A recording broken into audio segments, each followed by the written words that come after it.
Mm-hmm. So welcome everybody. It's really nice to see you here today.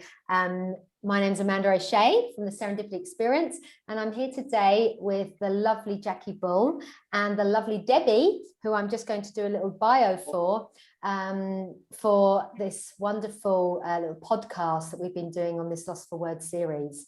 So I'd like to introduce you, Debbie, if that's okay. And yeah, it was really nice to read this morning. So Debbie is a partner at Austin and Carnley Solicitors and specializes in wills, probate and legacy planning. She is one of many coach and certified grief guide. Her work and personal experience of loss led her to create, and I love this title, the Lost and Found Dragonflies Club, a community for those who are grieving.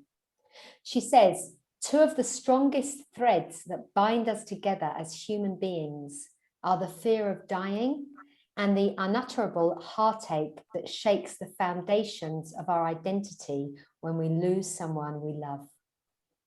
And yet, in the depths of our fear and grief, there exists the potential for self-discovery, understanding, and healing.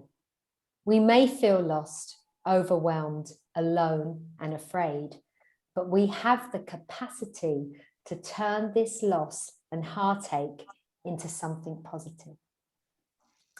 Wow. Yeah, I love that. And I think that is so aligned with the essence of what Lost for Words is pointing to. So I'd like to just hand over to Jackie Bull to just friendly introduce Debbie, because I know that she's a colleague of yours, and I'm really looking forward to this conversation. So I am, and we were sort of Amanda, we were sort of looking for people that kind of resonated from a place of joy when we were talking about grief. And I met, I was lucky enough that Debbie has fallen into my life back in February. And from the moment we met, it's been one of those beautiful kind of like, I don't know, just connections. And then she started to speak about grief, and she started to speak about kind of the experiences she's had with her mother and her brother. And I just realized that this was someone we had to have speak and share this wonderful experience. So let's start, Debbie. I just really want to ask you a question, which is to share your story, as to kind of like, please tell it, and then we will ask you questions as we go along. We'd love to hear from you and how it is that you're now in a place with such deep loss that you can that you can share it in this way, and you're thinking about others. So yeah, you. Thank you, and thank you for the lovely welcome, and what an amazing space you two are creating here. Yeah, I think my journey in grief started when my father was only 9.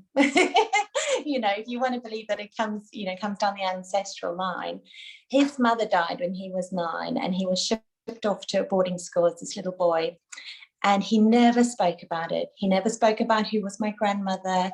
And I always felt this real deep level of losing a grandmother that I'd never met, that, you know, had died a good 20 years before I had even been born. So that's really where it started. And this whole thing about, in the Western culture particularly, of not talking about loss and grief and what that must have meant for my poor dad at 9. And then in my career, I've seen it so much, you know, clients that come in and they've lost somebody and how awful it is for them. But then my brother passed away at 35, really tender age. And I believe that this had some impact on my mum's cancer diagnosis as well. They even the doctors had asked at the time, when she got diagnosed, they said, what happened did anything happen around 5 years ago? Because we can see that this tumor looks like it started then. And she said, yeah, I lost my son tragically, and that's what happened. And then over 3 years, this cancer killed my mum. So there's been a number of threads in the tapestry that has become my journey. And the Lost and Found Dragonflies Club has become a place where I just wanted people to be able to have the conversations, you know, the difficult conversations. And luckily my job is a place where I get to do that. I get to talk about death all the time and to get families talking, because they just don't. And it's so sad, because actually the sooner we get to start seeing it as a part of living, right, it is going to happen to everybody. And as soon as we can do that, we can live more fully.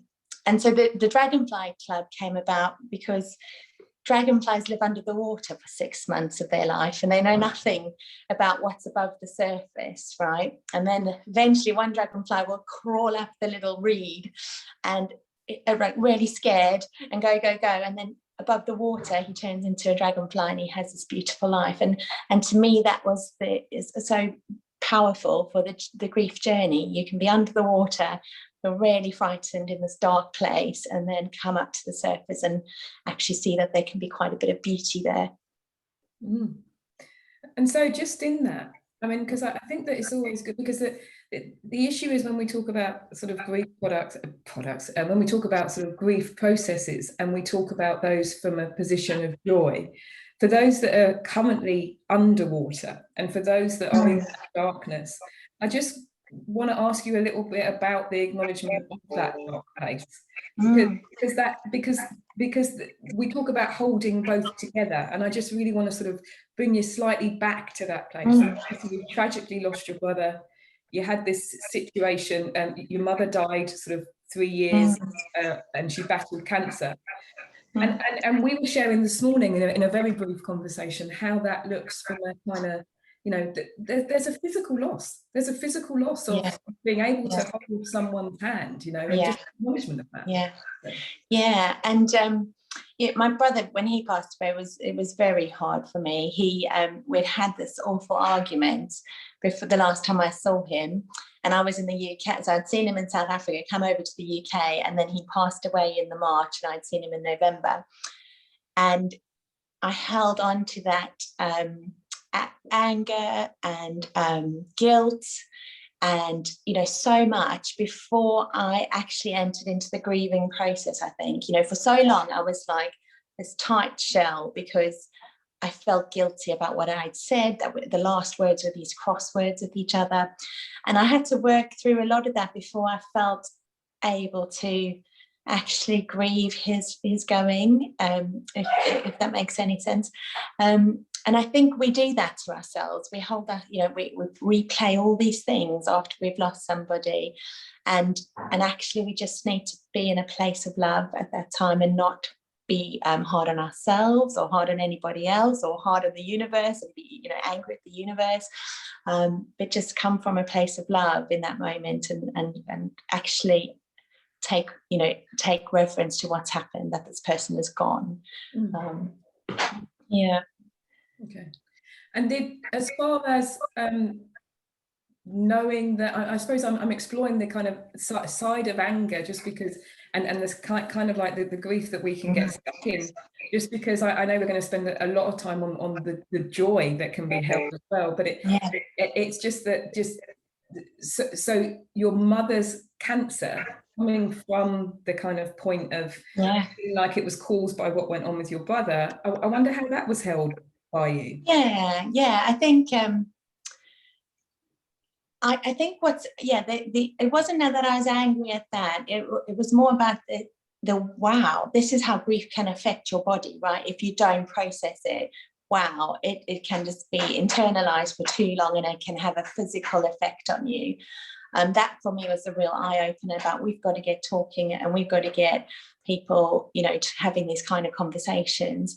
But absolutely, you know, anger, it's just the top layer for me. I think it's that top layer that once we get past that anger, the rest starts coming up. But I never felt angry at there being a link between my mother's death and my brother. It was. And what did they teach you? Was there something that kind of like that you, I suppose that's the question for me, because, you know, because we hear a lot of stories where there's this thing that happens that makes us hit rock bottom, you know, so grief puts us there. And then there's this kind of like, not only did you move from it, but you also set something up for others be, so to think about other people in that is something so beautiful as well. So what did you learn from the process of these kind of 2 deaths? Yeah, it's and you know, not just from loss of loved ones. I learned it also from, I lost my marriage, and I left my home country. I left that behind me, and what I learned particularly from losing my marriage is you can get stuck in a place of bitterness and anger, or you can come out of that, you know. And I want to say it's a choice, because I do feel we do have we can, although we get overwhelmed in emotion, there are tiny steps you can take to make a choice to see the beauty, and to not focus always on the negative and the sadness of the experiences. And so, you know, losing my brother, that was really hard for me, because I loved him, you know, we were really close, and he was really young, and it was so unexpected. And what I focused on was, well, it could have been me, and therefore let's make the most of what my life is, and let's make, you know, that his death wasn't a waste. What can we do, you know, what can we do to make the most of the life that I have? And I think, you know, that is something we've got a beautiful responsibility, if you like, to make the most of our lives in whatever way that may be. You don't have to be, you know, changing the world, but even if you're just living your own life beautifully in your, you know, your garden, whatever you love to do, but making the most of it, and not being stuck in a place of anger. And how does a beautiful life look for you now? Oh, yeah, for me it's just living every day, you know. I love the sea, I love the coast, so as much as and I love family and connection, so it's reaching out. And I think that's important, because grief can be really isolating, even when you have everyone around you going, what can I do? I'm sure many of your listeners can relate. You think, what can you do? You don't know what I'm going through, so you don't allow people to come in. So part of a good life and my best life is that connection with people, and allowing people to help me, and me helping them, and having that net of community, which, you know, if we go back to when my dad lost his mother, they didn't have that, you know, it was turn up, get on with it kind of thing. And I think we can bring far more support around each other, but equally we have to allow others in, you know. One of the things we do we run a workshop every couple of months, Amanda and I, kind of just to talk about the kind of loss for words side of things. And one of the things we do is we just show people, we invite people to listen with wonder and awe. And I think that's what you're describing beautifully there, which is the kind of like, just that, you know, your dad wasn't in a generation where that kind of thing happened. And we're now in a place where just even and I quite like to call it reverential listening, like just with such love for what is going on with the other, because that for me is where the kind of like, you can move past the kind of anger points, you can move past, you're just held in everything you are, in everything in that moment. So I almost feel like the anger is just this really tight shell that you got to keep, because if you just let that dissipate, you don't know what's going to come out. And I think sometimes we think it's all going to be horrendous and we're not going to be able to cope, but actually when you let that release happen, so much joy and beauty can come from that as well. Which certainly been my experience.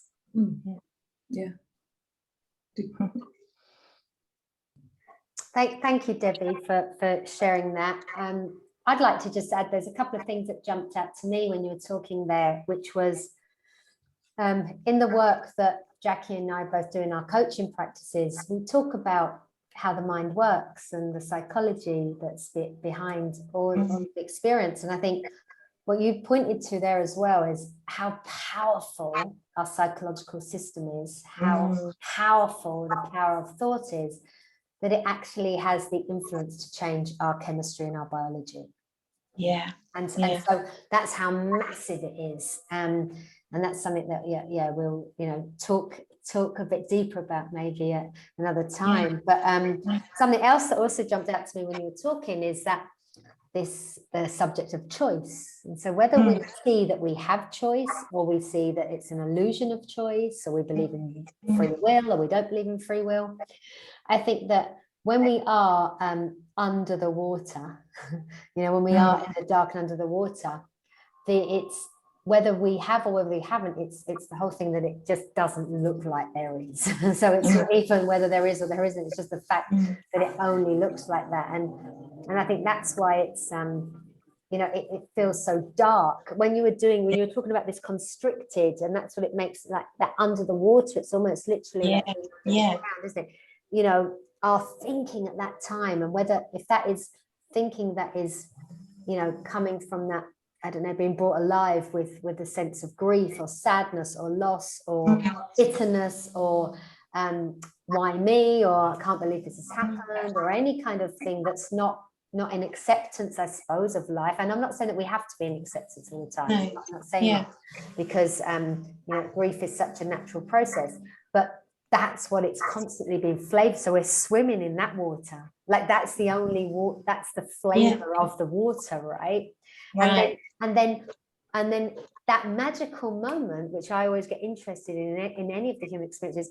Well, what is that thing where suddenly the ray of light just pokes through a little bit, that we even know that there's like light above? And just to add to that, the dragonfly, it's all just intuition. They don't know why they're going to the top of this reed, right? And sometimes we can be like, I don't want to do that, or and I think I don't know where this is going to lead to. What help is this going to have for me? But if we just go with it and trust your intuition, and trust the universe is going to lead you through this, then you get to that point at the top of the water where you go, wow, okay, I actually got here. I don't know why or how, but I did. Supported by the universe. And that's beautiful. And I think Jackie and I would probably, you'd hear us talking a lot about our innate resilience. And what we see is that what we call innate resilience, something we're born with, and it's in all of us, and that's what we see in the people that we work with, and I'm sure that you probably do as well, is that that's inside everybody, and that's the thing that kind of like nudges us towards the light. That's the thing that just nudges us. And I love what you say, that the dragonfly doesn't even know what it's doing, but instinctively there's like this invisible little kind of cord that is kind of, and that's inside all of us, all of our lives, whether we know it or not. And I think that I can only talk for myself. Before I had a full understanding of how that worked, really, and of course I'm always learning more and more and more, so I don't really believe it's a full understanding, but I've been lucky to just had a glimpse of it, really. Is that I would have missed those nudges, I would have missed those whispers of wisdom, I would have missed those, because my personal thinking kind of gets in the way with, oh, what a load of rubbish, or well, I know all that, or tell me something I don't know, or my own ego mind, I see that is often giving me sort of thinking that isn't so helpful. It's not so not so guided. And if even if we all knew that, or we've been pointed to that, but there's this thing, this intuitive, resilient energy that has got our back. It's got our back. It's on our side. I wonder what a more graceful experience might be available to more of us.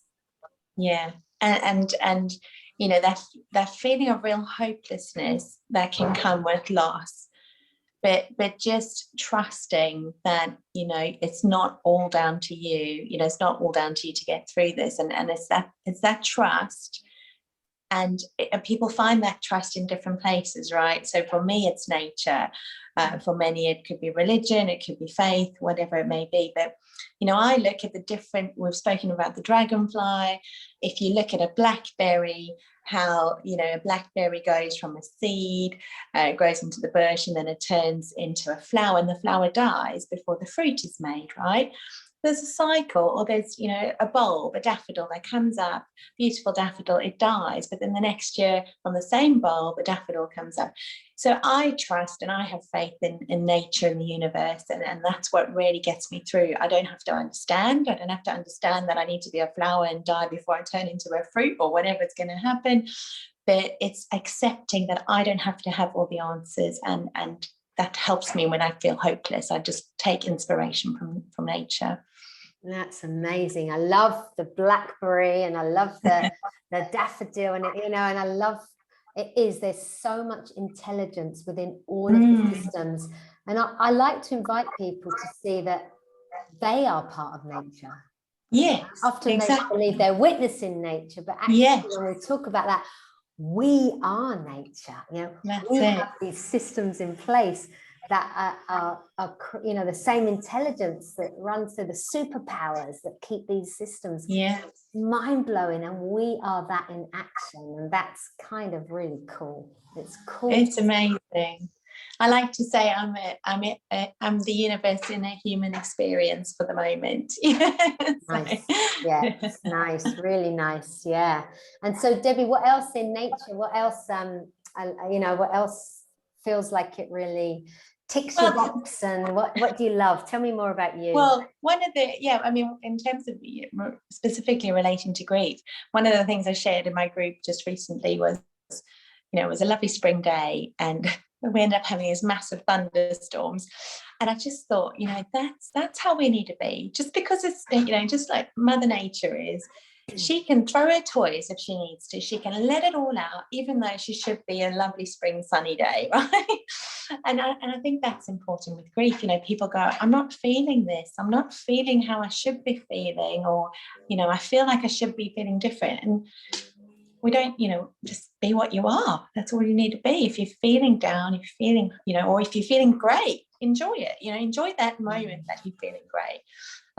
So I think we can just learn so much from nature. It's just, you know, just follow it. And absolutely, when you're really feeling low, for me, the best thing is to just get outside, even if it's in your little garden, just watching the grass and the birds. It really helps you have that expanded awareness. That's lovely. It's lovely, isn't it, when we talk about trees and we talk about nature, and you know, there's us having our own experience, and then there's the others around us witnessing us having our experience. So we've got sort of experience upon you know, we've got experience upon experiences, right? Separate realities of the same thing going on. And I always say that, you know, when we're talking about trees, or we're talking about plants, or you know, I don't hear them talking. I don't hear them giving advice or saying, oh, the wind's blowing too slow, or the wind's blowing too fast, or the wind should be coming from the east. Yeah, you should be doing this and doing it. So in a way, it is almost like the great thing about nature is when we you know, it's not answering us back in the way in which we're used to, with so much good intention, I think, of advice and telling people what they should be doing, blah, blah, blah. We're just seeing it in action, and there's, and that's is magical. It's magical to see that. Yeah. And it's very hard, I think, for human beings to actually sit in as an empty vessel, to sit and listen and only listen. Very hard for us, because, you know, when we're seeing people in the depths of their despair, we want to help. Like, we want to offer something, whether that's as a friend or a sister, or as a mother, or as a neighbor. We do want to know, like, what can we do? It's almost like we would love to take the pain away from people, and I think that's because we see it as something that's not good, and yet it's all human experience, as you say, that all of I'm just going to interject, because I've had to mute, as you've probably noticed, for quite some time, because my daughter refused to answer the door and the dogs were going, so I apologize for just one of those days today. Yeah, exactly. So but I was just going to say, there was a couple of things. One was when just beautiful, Debbie, as far as the nature and energies of the daffodil, and just everything, but and the word trust. I mean, the trust, and Amanda loves the word grace, but in that there's just this kind of fluid dance that goes on between the trust of kind of like the fact that if everything we need's inside, you know, if actually you can trust that it's going to be okay, because, you know, we know, because we've had experiences that have taken us to a place before, that we come out of them. I mean, that's how it works, you know, that's how life works. It builds on itself. Then if we can trust that. But the thing that I wanted to say was, as soon as the word should gets involved, then that for me is a massive indication that something's wrong.